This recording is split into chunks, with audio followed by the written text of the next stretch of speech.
Hi, everyone. Welcome to the Strengthening Our Roots, Engaging with and Learning from Sandy Bay Youth on Climate Change Resilience webinar. My name is Anita Murdoch, and I am so happy to be your host today alongside Kateri. So Kateri, if you want to introduce yourself, say hi. Hello, everybody. Welcome to our webinar. It's going to be a good time. So today we have a lot of exciting information planned for you. Our goal is to share what we learned about exploring climate change in the community with the Sandy Bay youth, and whether you're here to learn, understand, or kind of discover how you might also do it, we hope you take something away at the end of the day. So before we dive into the content of the day, I just wanted to show everyone the agenda. So this is our table of contents. We have a bit of an introduction on ourselves, the program, and our funding. We'll dive then into the project background, kind of what we had to do leading up to our engagements. Then number 3, go through our engagement activities, certifications, evaluations, and some of the obstacles we encountered.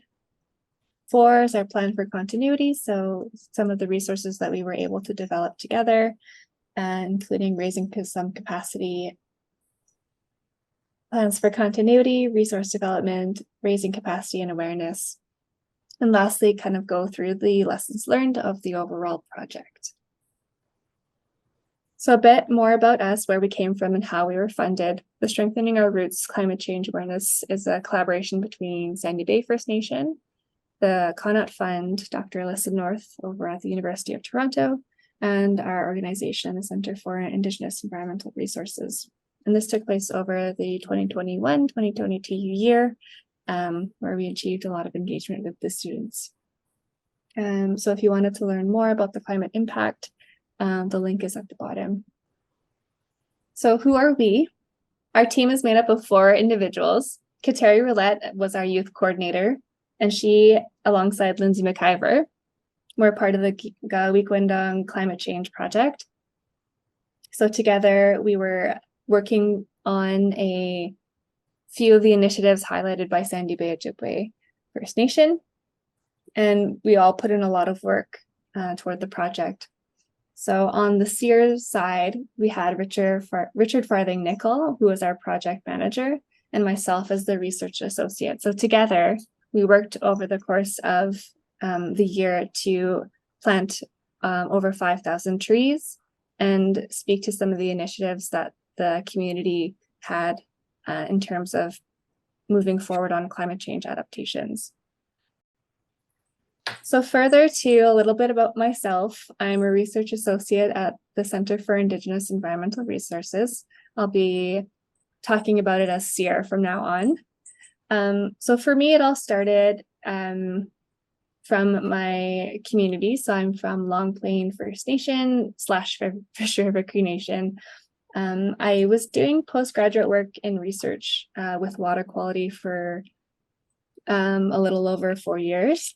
And we were working with Indigenous communities across Manitoba. So the spark was lit at that point for being able to do good work with communities. And it's just been such a blast so far. So once I joined the team in SEER, we really took off with our Sandy Bay collaborators, and it's just been such a good time. So come 2021, I've been doing a few different things. So renewable energy, biodiversity, food sovereignty, among a few different things. But right now, my focus is climate change with the Sandy Bay work. Youth and some Anishinaabe are some of my favorite things to do on this project. Today, I'm happy to be working with Kateri and Sandy Bay. I'll pass it over to Kateri now to introduce a little bit about herself. Hey, everybody. I've been working with Sandy Bay, or for Sandy Bay actually, for 2 years now, and I'm actually the lead coordinator. But when we were doing the project, I was actually the youth coordinator. My work started a lot more when I was just coming out of high school.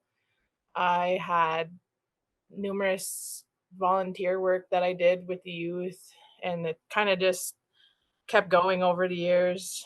I eventually went to school and I took horticultural production. I don't have that on here, but it's probably a bigger part to why I ended up doing the work that I do. We planted upwards of 5,000 trees in the last couple years, and we've uh, created a community garden with the prenatal program at the health center here in Sandy Bay First Nation. That's actually an elder in the bottom picture with me who still does work with us frequently, and she's a big help. The top picture was actually something that I did prior to this project. We cleaned the area along the lake where I live, and it was all volunteer. Nobody, was given an honorarium or anything. It was everybody just doing something good for the environment. And that was a pretty big milestone, I guess, for me in this field. So back to the table of contents, this next section is going to be a bit more of the project background. Kateri can explain that much better than I can, so I'm going to hand it back to her. Okay, so just a little more about the project that we did in partnership, I guess, with the youth and the school. We also did a working group. Lindsay, the lead coordinator, was actually the one to get everybody, recruited and coming to a regular meeting. And we actually referred to our working group as our think tank. And that's where a lot of our ideas came from. And we were able to execute some of these community engagements with them, with their help, actually. And there's also the 5,000 trees. The ditch initiative was actually a part of the 5,000 trees, and that was all community led, I guess I would say. They invested their time to transplant trees that were in the ditches that would normally be cut or just waste, and put them in a safer spot where they could grow. The climate change adaptation plan was created while we were doing all of these engagements. And a part of that was the coloring book, which we actually used within this um, youth engagement. This is the author. He actually drew all the photos in the picture. We did some translations of our language in it. The title page, or the title picture on the front, is actually chosen by the working group and elders. This was the photo that they favored. You can actually see the link to the copy of the coloring book that is free for anybody to use or check it out. Each child received this book at the Isaac Bolio Memorial School. We're just going to go back a little bit and talk about the guidebook. In the guidebook, these were the 5 main issues that the community decided were more important than, some of the other ones. Some of these things are stuff we aren't really prepared for, in a sense. So we had to figure out which one of these were, most important, so that we could prepare for it in the future if it ever, took place again. We had a flood, in the last 10 years, I believe it was. I'm not completely sure which year that was that we had a flood, but that was something that was really important to them, figuring out where our drainage systems are and maybe creating more. Uh, we had COVID during that time, or just prior to the project start. We had COVID, and we realized that we don't have our own food supply. We have to go outside of Sandy Bay. So we knew that was another thing that we had to begin. Water quality, some people feel that the quality of our water isn't as good as it could be, and we would like to somehow impact that positively. Clean energy and waste, we didn't have any type of organization to our dump site. We don't have proper education on um, getting rid of your prescription drugs too that people are using. And after this, we went over some things that we could do together that we could impact the environment or climate change positively. And one of the big things was planting trees. So we just jumped right in and we managed to plant 5,000 trees in, let's say, a year. Building capacity, every engagement has some climate change education uh, information. By raising awareness, we help others understand why we do the things that we do. Why are we, planting so many trees?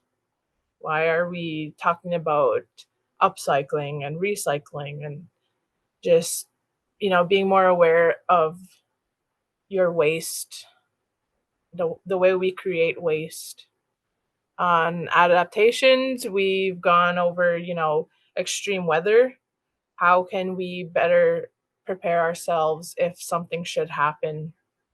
This is just an example. There's so many other adaptations that we did that I just can't remember at this very moment.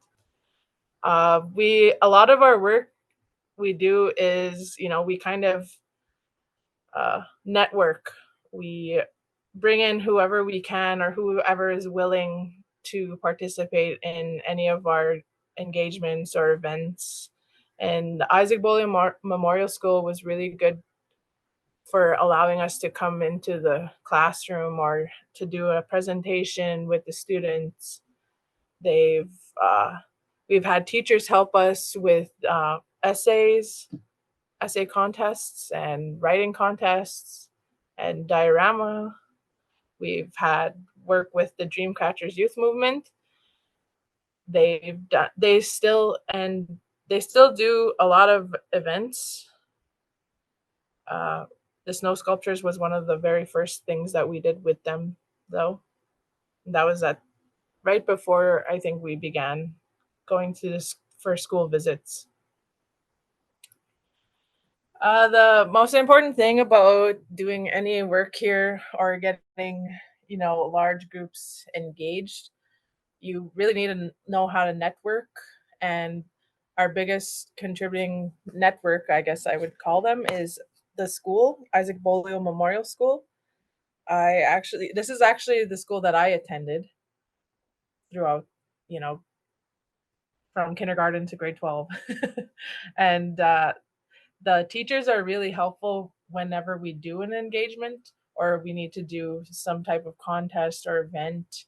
They're usually, really helpful in getting the kids to apply themselves instead of just leaving it to them. They're there to say, that I'll help you with your essay, I can proofread it or just do little things like that. I'm pretty sure when we did the Dreamcatcher Youth Movement, like when we networked with them and they were also working with the school, when we did the snow sculpture contest, the classrooms actually some of them went out together to try to start a snow sculpture. So there's always, some type of um, contribution made from teachers to help their students apply for the contests that we have. And then they need help submitting their photos or their essays. And they're really big help when it comes to that. The Dreamcatcher Youth Movement is a youth group that was created by Belina Spence. She's also another Sandy Bay member, just like me. She's done numerous events and she's taken kids on trips and stuff like that. She's one of the the longest operating youth groups in Sandy Bay. We've done other things like since then with her, quite like a few things, I guess, and the school, and they're still contributing just to help with the students. They also, allowed us to have the classes and the presentations like throughout the day, and we that's kind of like a big thing when we it's important to recognize that they've got things to do too, so we try to help work around their schedule, ask them when's the best time, is it a good time, how many, because of COVID we also had to think of the number of kids in a group, like was it safe for us to visit one class all at the same time, or would it be better to break the grades individually into grade one, or just go class to class? That was important when we were working with the school and the students. Back to Anita. Those are some really great points. Now that we're going to get into the actual engagement of what we were able to do. So thank you, Kateri. I'm going to be talking now a bit about the engagement of activities. We had some other things that we hope to accomplish in terms of encouraging the youth with certificates, evaluating how effective our methods were, and kind of keeping in mind some of the obstacles that we were encountering so that we could share those with you. So we hope that you take a few key messages away from what we were able to do in terms of our engagement activities. So here's some of the things just in a pie chart form. Some of the things that we did. We had youth night.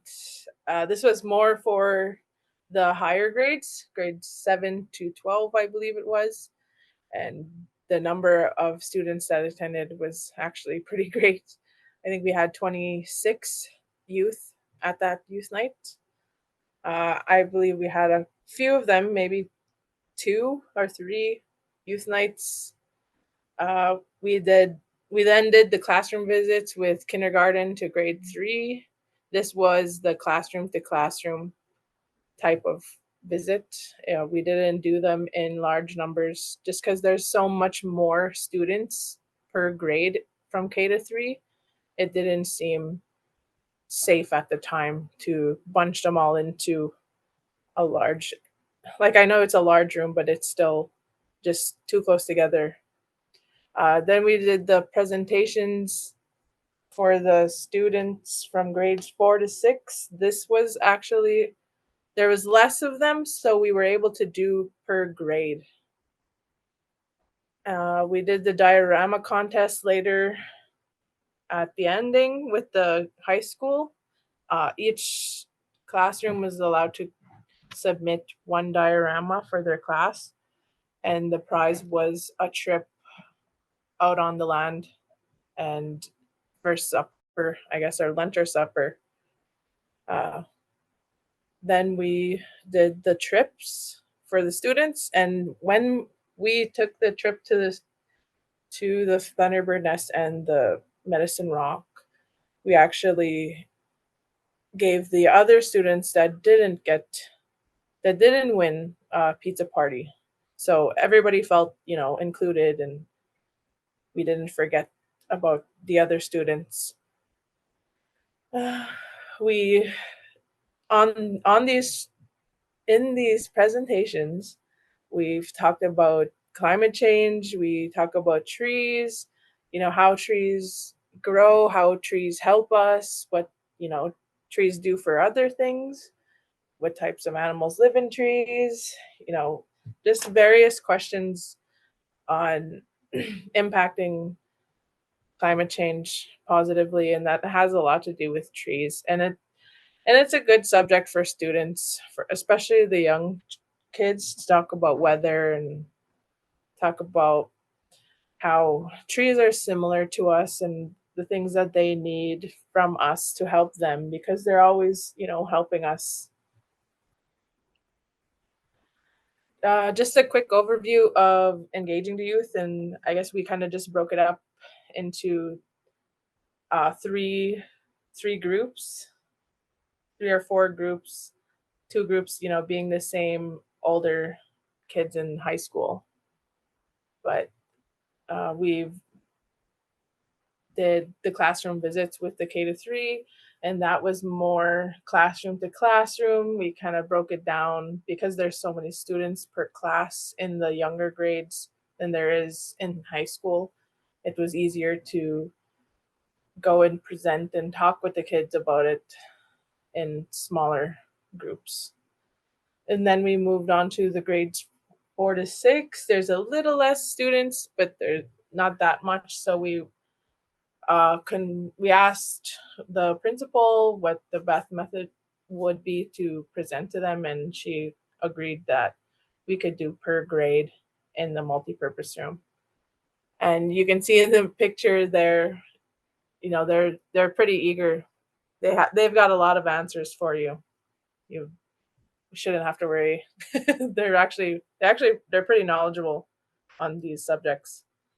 Then for the higher grades, we chose to do a contest, and it was a diorama contest, and it had to be relative to climate change and some of the topics that involve it, or what we can be doing as a community to start impacting it better than we have been. The prize, then had a prize for this contest, and it was a field trip to the Medicine Rock and the Thunderbird Nest. We'll go a little bit into that in the next bit here. We just spoke about trees and environment, and it was a lot of asking questions and getting what their knowledge was, and then just kind of making suggestions or like stating facts that we knew. And it was a really great experience, and I hope that the youth felt the same. Back to Anita. She'll start going more into detail about the next bit here. So that's really great information for context, because classroom size, asking for admin help are really critical to ensuring like things go smoothly. So if we talk about the engagement classroom by classroom, we had initially goals to do kindergarten through grade 12, but obviously we had to adapt. So for classroom learning, we did workshops that were tailored to the grades themselves. So, kindergarten, we're sort of limited on the attention span of students and the time of day and kind of the number of students in the classroom. We had presentation alternatives, and we were very mindful of being able to use the language. So Sandy Bay is a Anishinaabe-Moin or Ojibwe speaking community. And this is evident all throughout the school. There's so many resources of the language, and the little ones are really, we're really excited to use their language. So we made sure to incorporate that. As Kateri mentioned, we did field trips later on. We'll get into more details, but we made sure to also include on the land learning. So we were able to get a picture of the environmental history, visit some local sites that were important for the culture of Sandy Bay, and get involved some elders. So that was a really holistic approach to having students learn together about the environment. The slides on the side are from the presentations that we did with the little ones, so kindergartens, grade 1, 2, where we had a little bit of a clip to play for climate change. We did some trivia with them, and we taught them a bit about growing trees. Yeah, so it tied together what we were already doing in the background so that children are learning alongside the community. So as I mentioned, Anishinaabe-Moin is Ojibwe, and at the start of our presentations, we were talking about greeting and introducing ourselves. So we said, Bonjour, Anin, Anita Indijnikas, Kateri said the same thing. And we were learning together words about the weather. So rainbow, tornado, leaves, seeds. Kateri was really helpful in getting these words from her elders, from the community, so that we were using local language that the kids would use in their everyday lives. Included, so we also talked about medicines, sage, cedar, tobacco, sweetgrass, and all the words for these in the language. Most importantly was talking about some icebreakers. Kateri is really good at that, so I'll pass that back to her. To kind of just get them engaged, I guess I would talk about things that were a little interesting, things that I didn't really know until, I started doing more research on it. And just as I was going, I guess I kind of picked up some stuff, and you can see the photo and actually a book that I purchased on my own for the students that you'll see in the next couple slides. But here's some of the questions that I actually asked them at the beginning of our presentations, and it really, we got a lot of feedback from these questions, and they seemed to really enjoy being able to answer them. And so there was, how many types of trees do you think there are in the world? And they shout out a bunch of answers, but these are just a few of them. So one kid said, 1 billion trees they thought there was in the world. And that sounds, that's a pretty cool answer, I think. What do the trees do for us? They protect us from the sun. They uh, shelter us. They were saying what types of animals live in the trees, and squirrels and birds. And they had a lot of answers for us. They were so good at this, especially the smaller children. We had to adapt and say we're gonna start raising hands because we can't have everybody shouting all at once. They were pretty engaged though. Where do the trees come from, or how do they start? And you can, that opens the door to starting talking about seeds. And then how many different colors of trees are there? What happens to leaves in the fall? You could see a photo of me and Anita here actually making a giant mess with them, but it was so much fun. You can go over that, I guess, Anita. Yeah, for sure. So the mess is part of the fun. Integrating some learning with some fun crafts was one of the best times. Good memory for sure. So those icebreakers are important. Just make sure that everybody feels included and has the chance to speak, right? And then when we classroom by classroom, just making sure the students feel like they're being heard. So Kateri reading the story was really nice. And each classroom, because there's multiple classrooms per grade, we made individual trees for them, and these were hung in the hallways of the school. So the students, even after we left, were left with some artwork that they could see and be reminded of kind of what the day was about. During this session, once we asked that question, where do trees come from? How do we have trees? And they actually had the right answer. They knew it starts from a seed.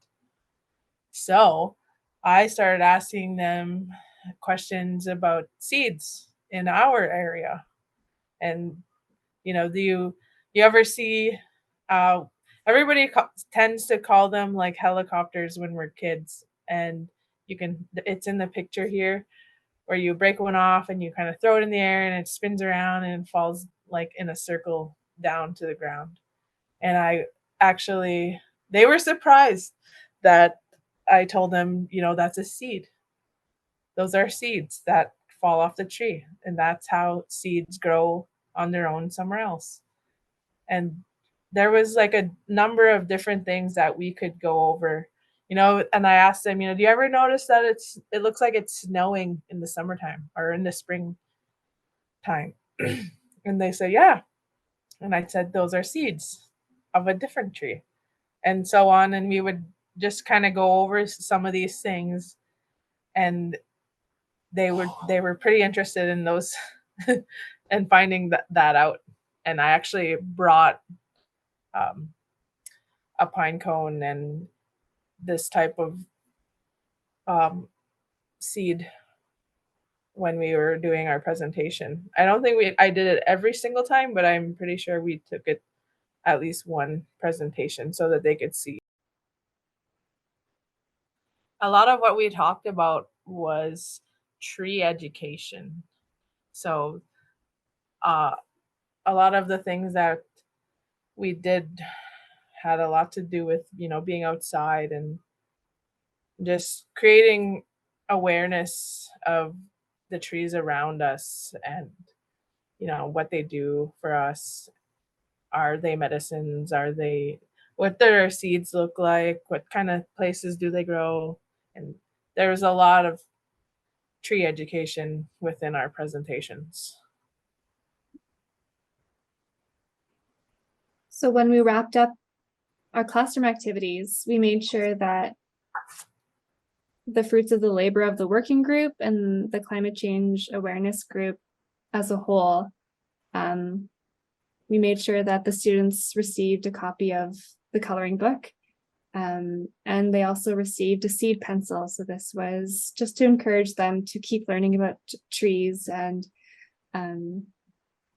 so this was to encourage them to keep learning about trees, and just a gift as we ended our presentations.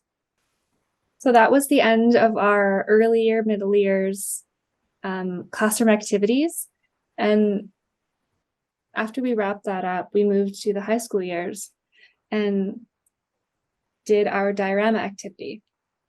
So the school has less high school students, so we were able to be a bit more methodical in how we wanted to deliver the information about climate change, and came up with this diorama activity. So essentially, we wanted the students to be able to critically think about Sandy Bay and the climate change that they've seen. So we gave them both some instructions and a list of potential topics, because we wanted them to be having we wanted them to have the full creative liberty to do what they thought was most important. So this is a photo of the poster, and we did advertise the field trip out on the land as part of the incentive to get students to participate. One of the hardest things is getting high schoolers to sign up for some of these things sometimes. So the pizza prize lunch also was advertised, and so served two purposes: to get our participation numbers up, but also to make sure that everybody was included. So Kateri was able to collect and keep up with the school to see who participated. So we have the teachers to thank for this, and we were able to choose our winner. So Kateri can talk a bit about how we were able to do that. So we had actually 3 submissions. This was the one that was done, I guess, mostly. They didn't get a chance to finish. If I was to go back, I would give them a little bit more time so that they could finish and submit more dioramas. But this was all new to them, so, I cut them a break, and somebody actually did submit one that was finished, and it was Lane Spence's psychology class, which is kind of cool. That's not really about this stuff. So I was really appreciative of that she helped the students get something made. The bottom photo is actually the classroom on our trip when we were having lunch. The diorama was actually to talk about our dump. We don't have a system of, paper and plastics and, just other waste that needs to be arranged. I think that little piece there is supposed to be metal. So they were saying, we need more organization of our dump. reconnecting with the land. This was really what our trip was about, getting the kids outside and getting them to have conversations about being outside and how important that was to us as, First Nations people. Uh, we are keepers of the land, and, that's a important role for the youth to, start becoming aware of. This is Wendy Masu, our my actually go-to elder, I would say. She's done a lot of work with us. She's come on our trip and she's come to engagements and, started our prayers with us, and she's really helpful. And, when we took this trip, she was there to help us, put our tobacco down, and she kind of spoke to us a little bit about why that's important to do that. And I guess our roles in, climate change impact and like just finding ourselves, I guess, our identities, that this is a big part of who we are as First Nations people, and the places that we visited were, sacred. So we needed to have that elder there to help educate us. I don't have all that knowledge. So I need that elder. I need somebody else to come in and, talk with the kids. And it's important to find somebody that the youth are comfortable with. I think that has a big factor in getting them to come and have fun and feel like they can be themselves. Uh, on our trip, we kind of made a few cool discoveries. Uh, there's a new species of mussel that is invading our lake, and this is actually our lake too, but we're just further south from the Narrows. It's called, but the students actually found the eggs for these mussels. Um, and then we took a short walk after we had lunch. It was kind of a big lunch, so we we all needed to get out and just explore the land a bit. It's really beautiful there. The kids really loved that part of it, and actually, a couple of students jumped in because it was a really hot day. So we had lots of fun at this place. So at the end of the day, we really wanted to commemorate our time with the youth. And so throughout our time, classroom to classroom, leaving assignments, and just engaging with youth, we wanted to have some sort of formal recognition. So the little ones got copies of this certificate, and it was handed to them just as a cute thank you for listening and being very sweet to us and well behaved. In addition to the certificates, we had, of course, handed out the coloring book to all the students, and we also developed a few newsletter type handouts that were given back to the parents to tell everybody and recall the lessons that we were talking about. So overall, we hope that it boosted this sense of community, sense of accomplishment, and generate some conversation between students and the families to encourage them to hopefully plant some trees, learn a bit about trees, encourage them to look after the environment in terms of any type of recycling, waste production, that kind of thing. So overall, formal recognition was really important to us. An important piece to every project is to kind of measure the students' progress. So we had youth evaluations for everyone. For the little ones, it was more verbal. So from kindergarten to grade 2, it was more asking questions like, what did you learn about that story? Tell me about your favorite tree. And for grades 3 and 4, it was a bit more involved. So what do you remember about what we talked about? What are you going to teach your family? Sort of asking them to think ahead in terms of what they learned. And then, of course, for the older students, we were able to give them a bit of an assignment on what happened during their on the land activities, what did they learn, with a bit more critical thinking involved. These youth evaluations were important because we want to measure the knowledge and awareness of the topics that we covered about climate change adaptation, mitigation, that kind of thing, because we want to encourage the youth to be able to feel more confident that they have control about the situation and the community that they live in to, promote positive change.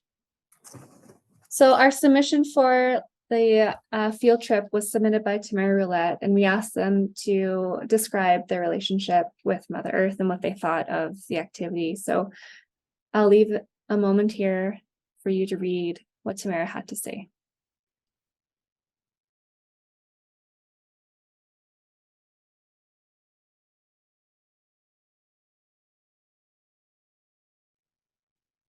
So overall, as we look at the project, we had to keep track of our numbers. So we broke this down by grade and by the number of students we were able to connect with. So overall, we had really good numbers, and I'm so happy that we were able to do the entire school. All in all, we reached about over 400. Overall, we reached over 400 students. And through one school year and through all of our obstacles that we encountered, it's a pretty impressive number. So I'm really happy, and I would just like to congratulate us on this hard work. One of the things that we haven't talked so much about are the obstacles. There were many, and Kateri and I can each talk about these things, but overall, I would just like to start off by saying don't let the obstacles stand in your way, because there's so much fun to be had with the projects that are still yet to be done. So Kateri, do you want to talk about the obstacles from your perspective? Yes, there was a lot of closures, and there still is here. Uh, I would think maybe if you're also from a reservation, you might have some of these obstacles that are similar. You have to plan with the teacher and the school. So because the teacher might not be aware of events that are coming up, so you'd have to ask the principal or somebody in a different group. They have culture group, they have youth corps after school, so you can't coincide with another group's event. So you'd have to be able to adapt. If you decide that it's this day, you might have to move it to another day, or we had to adapt with COVID related measures. We couldn't visit the larger classrooms all together, like the whole grade, because that was just too many students all in one area with with us. We have to make sure that we are being respectful of everybody. We can't come on the day of Spirit Week because we know the students aren't going to be in the classrooms or aren't going to be in a presentation mode. I guess I would say they won't be able to apply themselves in our presentation if they're distracted by some of the fun things that they like to put on for the students sometimes, like volleyball tournaments and uh different things like that. We had to, you know, tell the students, we're going to have to start raising hands because we're kind of yelling over each other, and they picked that up pretty quickly. And it also allows you to notice the kids that aren't being loud. Those, sometimes you need to be able to go and ask them, go a little bit closer, and just to get them engaged too, because sometimes they can get left out. They really, really liked, when we introduced ourselves. I think they were doing something similar like that at the school, when at the beginning of that time that year, the Ojibwe teacher was going over, introducing yourself and stuff like that. So they were pretty excited to be able to recognize what we were saying at that time. The culture group, they didn't really uh, get that involved with us, but they were there, and we each were doing something different, I guess I would say. Like the language, they're able to help the kids understand what we were saying, and they were going over that at the same time, which I thought was pretty cool. The photo release forms, we didn't get a whole lot of those back, so we couldn't use a lot of the photos of the classrooms. We do have those. We just aren't able to use them because we didn't get enough of those back, which we could have, I don't know how we would be able to impact that better, but that was an obstacle that we couldn't figure out how to adapt. I guess we would have to just ask some parents ourselves. They do have one at the school, so we kind of adapted that way and we just used theirs. And uh, we had to also make permission slips for the youth in the higher grades. So they were helpful when it came to that. There was just too many release forms, I think, and the child mm, could have just lost it on their way home, something like that. Just got lost in the bunch. Yeah. I think for a lot of these obstacles, one of the biggest solutions is having your relationship with the school. I think, Kateri, it really helps that you attended the school in the first place, but also, maintaining your relationships with like school administration. These could have been much larger issues, but thanks to your relationship, I think we were able to at least bring the issues down quite a bit.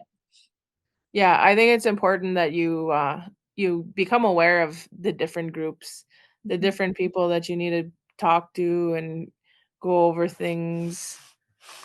There's even catering, like when you do your youth nights or you do your field trips, you got to be able to make sure you're looking at your options, I guess, just in case something comes up. So as we're wrapping up, we just wanted to briefly touch on our plans for continuity, talk about a few of the resources and what we have in mind. So resources developed. The language glossary was a small part of our project because it really became something that was started with the working group and the previous project. Same with the coloring book. So both of these resources were developed previously that we were able to use in this work. So our hats go off to, and we're very appreciative of the work Sandy Bay has done ahead of this project. So our resources also included increasing some capacity, identifying the issues, creating adaptations. So what this looks like is what the lessons the lessons we took away from the first project, we were able to apply once we got into the school with the students, bring the issues that were being talked about in the wider community into the classroom. As we mentioned, our relationship with the Isaac Boyo Memorial School and the elders was a really important one to make use of and to maintain. Our collaboration with the teachers on the use of our language, environmental tree plant education, sort of what the school was already talking about, we were able to know about and double down on how we were presenting the information. All in all, we forged a new way to reconnect the youth and the elders together, and this was really important on the land time. What Anita didn't mention was that we're able to continue to use the language glossary and the coloring book into the future also. like if we are able to have that available for you to also check it out on Steers site. It was at the beginning of their presentation. Um, Also increasing capacity. We're always doing that and always creating adaptations and making and networking. Uh, there's so much more things that we've already done beyond this particular project. But we're continuing to do so in all ways, I guess you would say. It's now based more on community and, youth and elder involvement instead of just doing things at the school. Some of the other things that we also did to, keep going on this project, on some of these subjects that we shared with the students, we're going to take it into, more community driven planning, more things that they think are relevant and important to start talking about, and raising awareness and sharing our language more. We've done a lot of work with the elders. I believe the elders they actually were in the process of making their own dictionary, um and in part with our glossary that was about, that was kind of like integrated into the guidebook. um, Save the trees. We did the ditch initiative. That was the first of many, and the way that we did it was so the community was kind of investing back into itself, and they and to be able to share that with them, is a big deal. They were also gifted trees residentially from an order that we did, and I think that's going to continue also. We're going to keep uh, adding trees to the area and growing our orchard at some point, I'm hoping. The prenatal group garden boxes actually grew quite a bit of stuff. We're going to continue to do that, and I think we'll probably move into soil soon, just so they have general knowledge about seed growth and plant growth, so we can all start growing food. I think in order to be most successful, you really got to make sure that you're listening to all different people, I guess I would say. Don't limit the community. They You have to adapt to things sometimes. There's, different better times to have a meeting. If you want the working group of people, I guess, like not the working group in the photo, but the working class, I guess you would call it, to be in attendance, or you want that knowledge also from them. You wouldn't have your engagement in the middle of a day where they can't attend, and then you would choose a different day. You wouldn't, like, for the younger crowd, I guess, that isn't working, the mothers, the youth, and just other people, you would, that would be more specific to them to do it during the day like that. So, but you got to make sure that you're covering everybody. Everybody has input, everybody has knowledge that you might not have. So it's important that, you're talking to everybody, and everybody kind of knows what you're about, I guess. And so they can come up to you and be like, "Oh, did you know?" You're always acquiring knowledge from everybody, from the kids, from the youth, to the community members and elders. Always have, that in mind, to keep, I don't know, to keep an open mind, I guess, or something, to always be adapting It might not need to be specifically your way, but it might actually work better. Closing remarks. I always like to read this at the end. Uh, as the original keepers of the land, First Nations people are the voice for those who cannot speak, the land, the water, animals, plants, all living beings. Nothing lives for itself. All these things provide for us. It's time we start giving back. Not only are we honoring them, we are healing, making connections, creating more opportunities, and gaining valuable knowledge for the future. That's actually a photo of my driveway and the lake where this is where I live. It's one of my favorite pictures. We at the end of our presentation here, we would like to just give recognition to people that help make things run smoothly, help things along, are always there when we need something. Randall Roulette has a big factor in helping these events take place, or just being in support of them. I think that's important. You need to have somebody from chief and council that's always involved, I guess.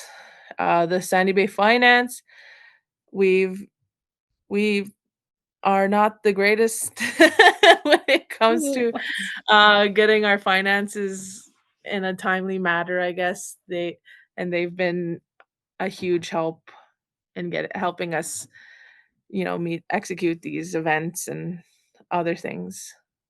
That's Nina Bolio and Laverne Roulette and Ginger Bolio here at our Sandy Bay band office. The school, Isaac Bolio Memorial School, the principal, Denise Roulette, she's really good at getting back to me as soon as she can.